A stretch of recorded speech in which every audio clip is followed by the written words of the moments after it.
Chapter introduction to trigonometry. Question है choose the correct option and justify your choice. Expression है sin 2a is equal to 2 sin a is true when a is equal to. ये expression कब true होगी? a की किस value के लिए? तो ऑप्शन ए है 0 डिग्री, ऑप्शन बी है 30 डिग्री, ऑप्शन सी है 45 डिग्री, ऑप्शन डी है 60 degree. Solution given expression is sin 2a is equal to 2 sin a।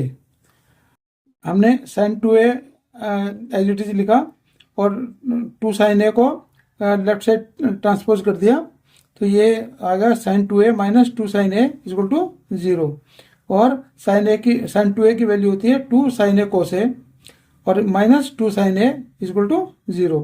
अब यहाँ भी 2 है, यहाँ भी 2 है, इधर भी sin a है, sin a है, तो ये दोनों कॉमन आ गया, 2 sin a कॉमन आ गया, तो यहाँ से बचा cos a माइनस, और यहाँ से 2 sin a कॉमन आ गया था, तो यहाँ से बचा 1 इक्वल टू 0। अब since the product of the two factors is 0, ये टू फैक्टर्स हैं, sin a है और cos a माइनस 1 है। अब यदि इनका प्रोडक्ट 0 है तो either of the factors will be 0।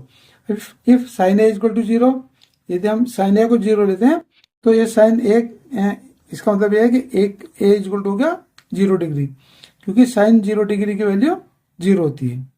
If cos a minus 1 equal to 0, ये फैक्टर्स यदि 0 है तो यहाँ से आएगा हमारा cos a equal to 1। cos a की वैल्यू 1 तब होती है जब a की वैल्यू 0 डिग्री होगी। Therefore option A is the correct choice. यही इसका आंसर है। And thanks for watching.